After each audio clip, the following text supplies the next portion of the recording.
Hello and welcome to the channel. The Nigeria Broadcasting Commission (NBC) has fined Channels TV for a breach of the Commission's code when it failed to rein in the vice presidential candidate of Labour Party (LP) Datti Ahmed after appearing on the TV station and made comments the NBC said could incite public disorder.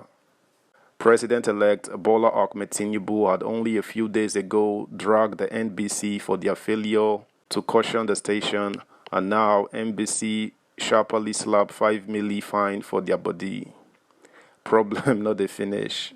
Subscribe, like, share, and comment. Thank you. NBC fines Channels TV 5 million naira over Datti's ending democracy comment. The National Broadcasting Code (NBC) has fined Channels Television 5 million naira for allegedly violating the NBC code in a program with the Labour Party vice presidential candidate Datti Ahmed. The NBC communicated the fine to Channels in a letter signed by its Director General Balarabe Ilela on 27 March. NBC said Mr. Datti's comment on Seun Okinbaloye anchored Politics Today on Wednesday, 22nd March, was capable of inciting public disorder and therefore violated some sections of the Broadcasting Code. Mr. Ilela said the Commission had warned Channels several times to consider public interest before airing any of its programs. Consequently, on the following infractions, Channels Television is hereby sanctioned and shall pay a penalty of 5 million naira only in the first instance, he said, adding, any further violations by the station would attract higher sanctions. You are advised to pay within 2 weeks from the day of receipt of this letter, or the penalty will be graduated. Recall that while speaking on Wednesday's edition of Politics Today on Channels Television, Mr. Baba Ahmed called on President Muhammadu Buhari and the Chief Justice of Nigeria not to swear in Bola Tinubu, whom INEC declared as the president-elect, insisting that declaring Mr. Tinubu a winner and issuing him a certificate of return was against the Constitution.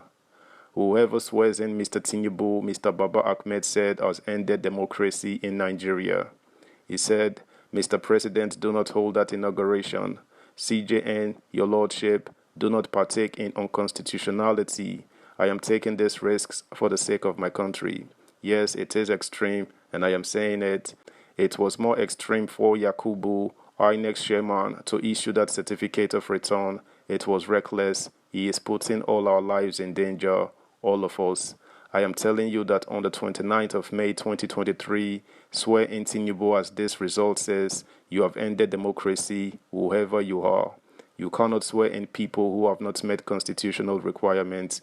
If you do that, you have done something unlawful, something unconstitutional, and I am repeating it. Whoever does not meet the constitutional requirement must never be sworn in. You said my name. If you like, I can say it again. I am Datti Ahmed. Mr. Ahmed said the APC candidate had not met the constitutional requirements to be declared president-elect, saying, INEC chairman Mahmoud Yakubu had put the lives of Nigerians in danger by issuing Mr. Tinubu a certificate of return.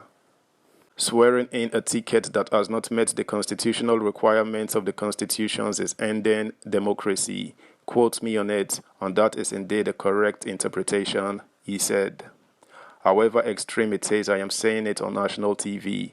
I don't like to take risks. I am not taking any risk. The LP vice presidential candidate also stated that he does not have faith in the judicial system to serve him and his principal, Peter Obi, justice. Subscribe, like, share, comment, and please turn the notification bell on. Thank you. Continuing, he said, I do not, when asked of his fate in the courts, there is certain Senate president who contested presidency and lost, and today he is declared senator, and the laws of Nigeria do not allow you to contest 2 offices.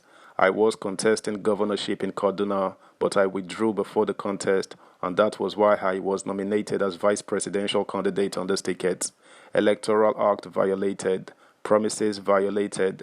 Now they are inching to violate the Constitution to the extent that they will even swear in a president who has not met constitutional requirements, and we should sit down and be afraid and not talk about it. No way. Mr. Baba Ahmed, however, said it was not a reason for them not to approach the court, as there could be a first time when the system would work. History is full of first time, he said. There may be the first time that the court system will work. Remember, I have suffered from the legal system. My House of Reps, my Senate, I accepted. Nothing I can do, and that is to underscore the law in me. I am a law-abiding citizen. I am a law-promoting citizen. Despite coming third in the results announced by the Electoral Commission, INEC, Messrs. Obi and Baba Ahmed have insisted they won the election. They have approached the Presidential Election Petition Tribunal to contest the process of the election and the declaration of APC's Mr. Tinubu as winner of the election. The People's Democratic Party (PDP) candidate Atiku Abubakar, who came second in the election, has also rejected the outcome of the election and approached the Election Petition Tribunal to seek redress. Days ago, the State Security Services (SSS) raised the alarm that some politicians are working to scuttle the 29 May transition by plotting on interim government. The presidency has also dismissed claims that President Buhari was not willing to hand over to the president-elect. In related development, Labour Party's vice presidential candidate remarks, a threat to peaceful transition, says IPAC. Nigeria's security agencies have been called upon to take seriously the threats and incitement by the Labour Party's vice presidential candidate Datti Baba Ahmed, which are capable of kicking off insurrection against the Nigerian government and against the peaceful transition slated for May 29, 2023. In a statement by the Northern Leadership of Inter-Party Advisory Council (IPAC), signed by Abubakar Dogara, the group distanced itself from the threat, describing it as an affront to democracy and the corporate existence of Nigeria. It added that the silence of the Labour Party's flag bearer, Mr. Peter Obi, on the threat indicates a tacit endorsement and therefore called on relevant security agencies to checkmate their clandestine moves aimed at jeopardizing the democratic process. That's the news, guys. Thanks for listening. Until next time. Bye.